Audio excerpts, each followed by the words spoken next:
In this video, I'm going to share my gardening tips and tricks to save you money, save the planet, and possibly get some stuff for free.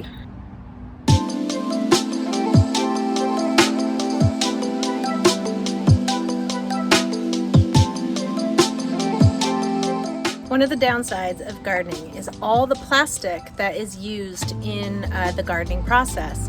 So these are my tips and tricks to reduce, reuse, and recycle in the garden. So I'm sure you are all familiar with these. These are nursery pots. They're the plastic pots that usually you buy plants from at a garden center or a nursery. It is usually what growers use to plant plants and sell them, distribute them, etc. And if you're a gardener like me, you'll end up with tons of these in all different sizes. So personally, I always hold on to them because I do a lot of propagation, as you can see. I find that they're really handy to reuse when you're propagating a plant and you're almost becoming a little nursery of your own. It's really handy to have all different sizes of things, especially if you have something like this. This is a plant that is in plant rehab. So it's not looking pretty. I had to do a lot of pest management on this, but it's not dead and it'll come back to life. So I'm going to replant that in this pot and leave it in my little propagation station. As you can see, I've done the same thing with these sort of 6-pack. These are usually what you can buy little annual plants in the spring, or vegetables, and they are really handy for growing plants when you are growing them either from seed to like have them as seed starters, or if you're propagating things like succulents like I am here. Same goes for these kind of flat trays. Usually you'll find these selling, say, ground cover plants. I also hang on to these as I find they're really great, again, for propagating things like succulents. For example, this is my dry succulent tray when I just find myself with leaves that fell off of my succulents or leaves that I've found. This is usually their first stop. I'll leave this in this dry tray that's kept in the shade. They start to propagate. Or I will fill them with soil and put in these little very cute baby succulent propagations that will eventually turn into something like this. Again, so these are recycled nursery bed trays. Another nice thing about nursery pots is I do find that I keep a lot of my plants in them even when they're in decorative pots, as they work really nicely as what we call cache pots. If you want to water them or change the pot, change the plant within the pot, it gives you a little bit of flexibility. So I usually keep all of my plants in nursery pots rather than planting them directly into decorative pots. So rather than buying all this stuff new, hold on to it if you purchase plants. Of course, there are other ways to get this stuff without buying anything at all. It's worth checking out to see if your local garden center, hardware store, or nursery has a recycling program. So you can either drop off these pots if you have a ton of these pots that you know you're not going to use, and Home Depot will recycle them, or other customers can go and pick them up and use them if they like.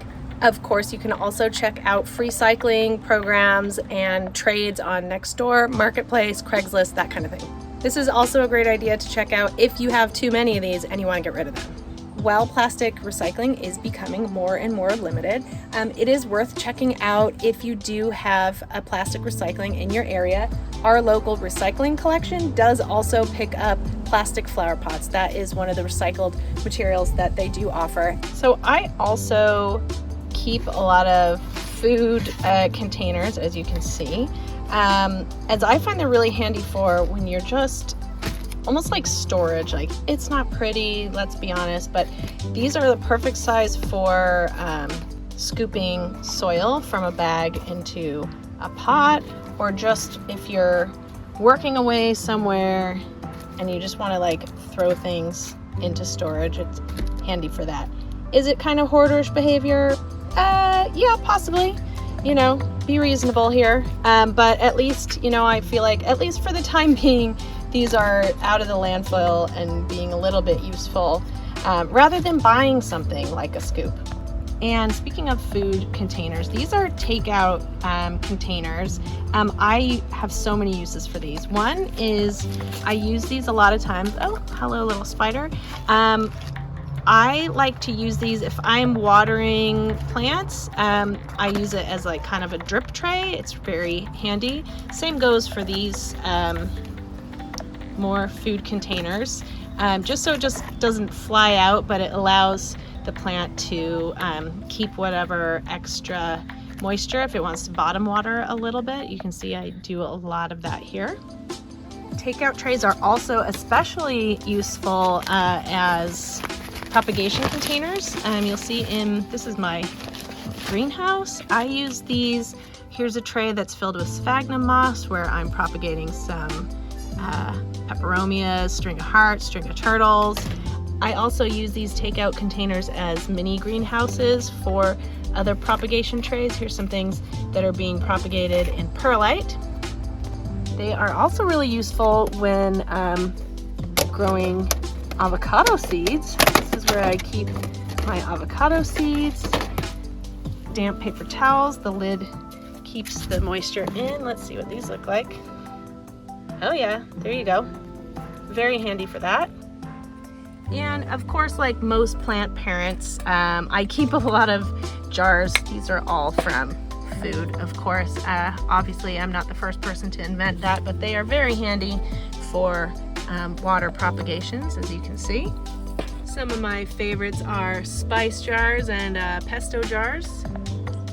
I also like reusing, these are kind of strawberry baskets. This is another great way to store succulent leaf propagations because it gets a lot of air circulation.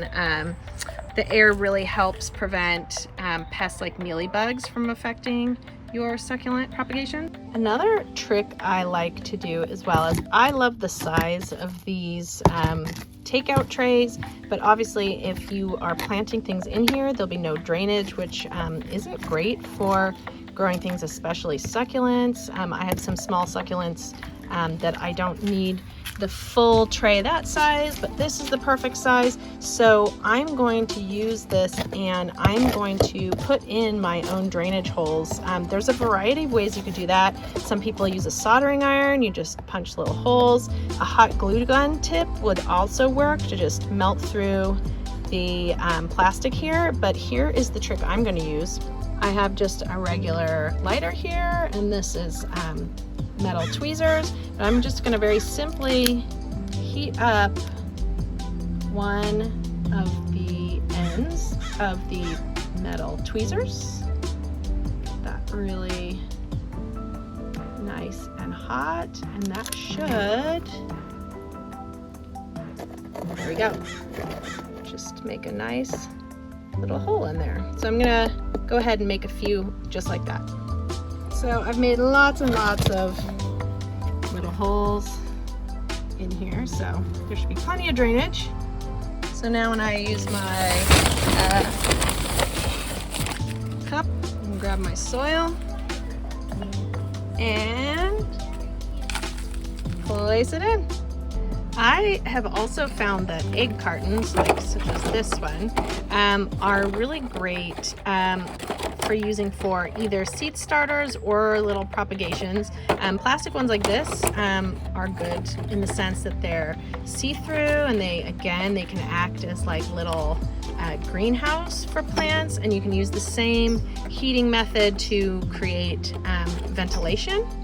I don't have any examples with me currently, but paper egg cartons are also useful as seed starters, the same way that you can fill each of the egg cups with soil, put seeds in them, and especially with the paper ones, they can kind of almost be planted whole, as the paper should, in theory, disintegrate, or you can just pull the new plants, kind of squeeze them out to plant in the soil when they're ready. So obviously this is not an exhaustive list, just a couple of suggestions on ways to reduce, reuse, recycle, and to save money when gardening. Because who doesn't want to save money or the planet. If you've enjoyed this video, be sure and subscribe. I also have other social media channels, be sure and check that out. And if you have any other money saving or planet saving suggestions, please put it in the comments below. We'd love to hear them.